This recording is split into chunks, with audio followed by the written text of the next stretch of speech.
What's up guys? Rahul Gandhi versus S. Jaishankar sir. Why Rahul Gandhi became Pakistan's mouthpiece? ओ भाई interesting title है, देखते हैं क्या है पूरा मामला। ओरिजिनल वीडियो का लिंक है डिस्क्रिप्शन में। चैनल बनाए तो प्लीज सब्सक्राइब, वीडियो कर दे लाइक। 1 2 3 गो।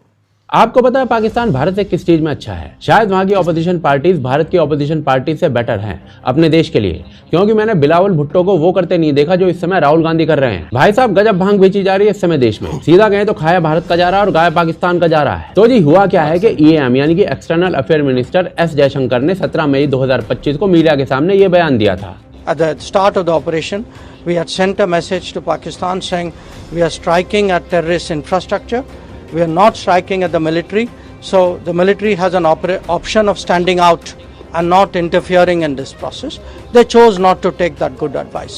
जयशंकर कह रहे हैं कि भाई ऑपरेशन सिंदूर की शुरुआत में पाकिस्तान को इन्फॉर्म किया गया था कि हम आतंकवादियों को ठोक रहे हैं, तो तुम दूर ही रहना। अब नॉर्मल आदमी को इसमें कुछ नहीं दिखेगा, पर राहुल गांधी को इसमें अपॉर्चुनिटी दिख गई। भाई साहब ने सीधे S. जयशंकर को क्रिमिनल कह दिया, ये कहते हुए कि भाई ऑपरेशन की स्टार्ट से पहले ही पाकिस्तान को ऑपरेशन के बारे में बताना क्राइम था और भारत सरकार ने इसे खुलेआम मान लिया है कि उन्होंने पाकिस्तान को ऑपरेशन से पहले ही बता दिया था। आगे राहुल गांधी भाई साहब ने पूछा कि पाकिस्तान को जब आपने पहले ही बता दिया था अटैक के बारे में, तो इसकी वजह से हमारे कितने एयरक्राफ्ट मारे गए हैं, कितने सैनिक मारे गए हैं, ये भारत सरकार बताए।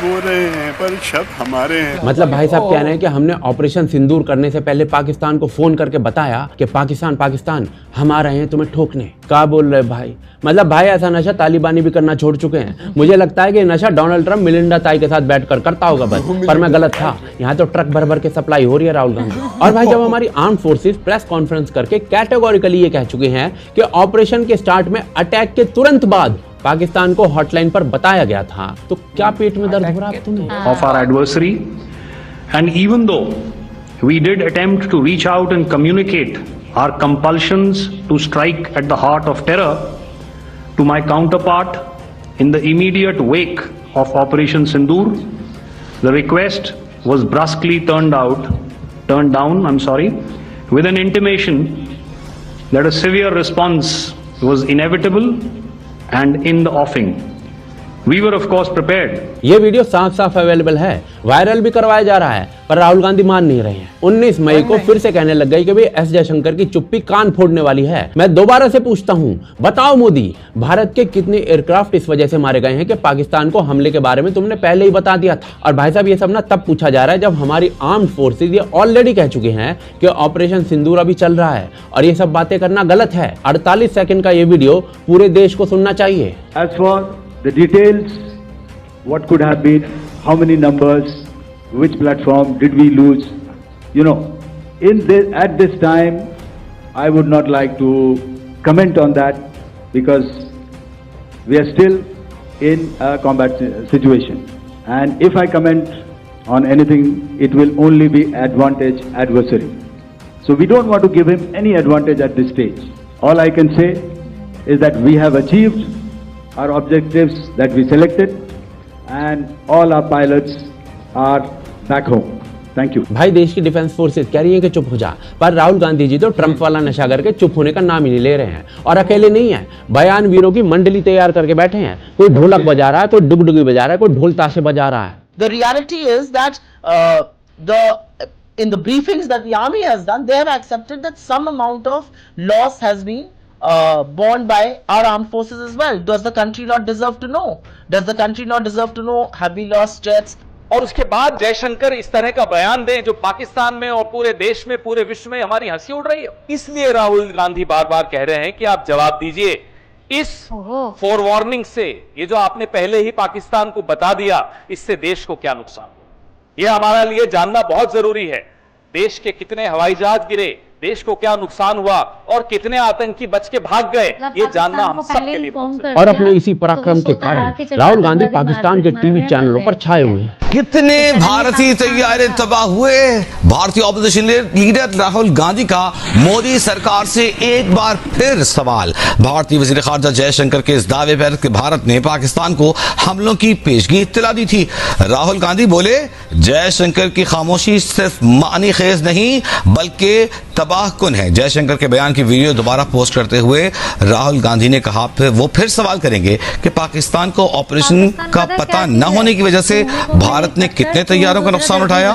ये खामी नहीं, ये जुर्म है। मजीद कहा कि कौम को सच जानने का हक है। राहुल गांधी जी, जब बरखत जैसी लिबरल सपोर्टर आपके बारे में ये कहने लग जाए ना कि राहुल गांधी की स्टेटमेंट जो है बकवास से भरी हुई है और आपको थोड़ी मैच्योरिटी की जरूरत है, तो राहुल गांधी जी आपको ये समझ जाना चाहिए कि आप गलती नहीं कर रहे हैं, आप गलता भी नहीं कर रहे हैं, आप देश के विरुद्ध अपराध कर रहे हैं और इसीलिए पाकिस्तानी आपको भारत का प्रधानमंत्री बनाने पर तुले हुए हैं। लोगों ने बड़े टूर किए हैं, इंडिया की आवाम बड़ी अच्छी है।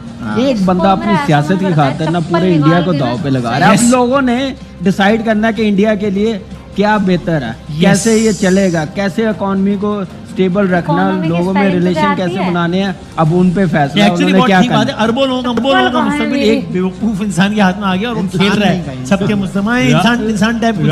राहुल गांधी को पहले से ही मुबारकबाद। बस भाई साहब पता नहीं चल क्या रहा है। एनीवे आई थिंक अब ये समझते हैं कि राहुल गांधी ऐसा कर क्यों रहे हैं। तो जी रीजन ना बड़ा सिंपल है। पाकिस्तानी अपनी संसद में डींगे हाँक रहे हैं कि उन्होंने भारत के 5 राफेल प्लेन गिरा दिए हैं। जो ही हिंदुस्तान के जहाजों ने पेलोड उन्होंने रिलीज किया, हमारे उकाब झपटे और आनन फानन 5 जहाज जिनमें 3 राफेल उनको मार कराया और उनको। और पाकिस्तान की पार्लियामेंट के अंदर जो बोली गई ये लाइन है ना, इसको भारत के अंदर जो आधा फ्रंट है ना वो बार बार रिपीट कर रहा है और राहुल गांधी इसी नैरेटिव को बार बार क्वेश्चन के रूप में अब उठा रहे हैं। पर भारतीय सेना ने कहा है कि राष्ट्रीय सुरक्षा के लिए इन मुद्दों पर अभी चुप रहना है, क्योंकि ऑपरेशन सिंदूर अभी भी चल रहा है। तो इस वजह से सरकार तो आंसर देगी नहीं इस मुद्दे पर, ना ही दे सकती है। और सरकार की इसी चुप्पी का फायदा उठाकर राहुल गांधी राफेल जहाजों पर फिर से वही मुद्दे उठा सकते हैं जो उन्होंने 2019 के चुनाव से पहले उठाए थे। Bro is ready to raise the Rafale issue once again, जबकि सुप्रीम कोर्ट क्लियरली मना कर चुकी है इस मुद्दे के बारे में। सुप्रीम कोर्ट इस पर भारत सरकार को क्लीन चिट दे चुकी है। बाकी ऑपरेशन सिंदूर की प्रेस रिलीज में इंडियन डिफेंस फोर्सेज खुद ये क्लेम कर चुकी है सारी की सारी स्ट्राइक्स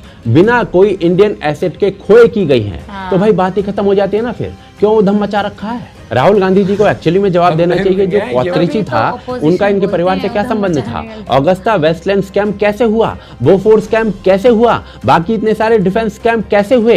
पर राहुल गांधी जी तैयार बैठे हैं राफेल के मुद्दे को उठाने के लिए, जिसे सुप्रीम कोर्ट ही क्लीन चिट दे चुकी है। मतलब भाई साहब राफेल का मुद्दा उठाने के लिए भारत के अंदर पाकिस्तान का नैरेटिव चलाया जा रहा है। पता नहीं किस किस की दुर्गंध सूंघकर ये राजनीति होती है। राहुल गांधी जी ने एक बार भी ये मुद्दा नहीं उठाया कि 9 पाकिस्तानी टेरर कैंप तबाह कर दिए गए हैं, 11 पाकिस्तानी एयरबेस फोड़ दिए गए हैं, सैकड़ों पाकिस्तानी ड्रोन्स हवा में खत्म कर दिए गए हैं। आई थिंक राहुल गांधी को बिलावल भुट्टो से सीखना चाहिए कि ऑपोजिशन कैसे देश के साथ खड़ी रहती है। कौन रात के अंधेरे में हमले करते हैं, चोर रात के अंधेरे में हमले करते हैं, बुज़दिल रात के अंधेरे में हमले करते हैं। अगर उनमें हिम्मत होता तो वो दिन में आके ऐलाने जंग करते हैं। भाई साहब गजब का लंपट है बिलावल भुट्टो, पर जो भी अपने देश के साथ खड़ा है। दिक्कत यह है कि भारत के कई लोग भी पाकिस्तान के लिए खड़े हैं, जिनका यूज पाकिस्तान बार बार कर रहा है। इस समय पाकिस्तान ना इन लोगों का यूज कर पा रहा है क्योंकि ये लोग अपने स्टेटमेंट से अपना यूज अलाउ कर रहे हैं। और राहुल गांधी इस समय जो कर रहे हैं ना, वो एग्जैक्टली वही है जो पाकिस्तान चाहता है।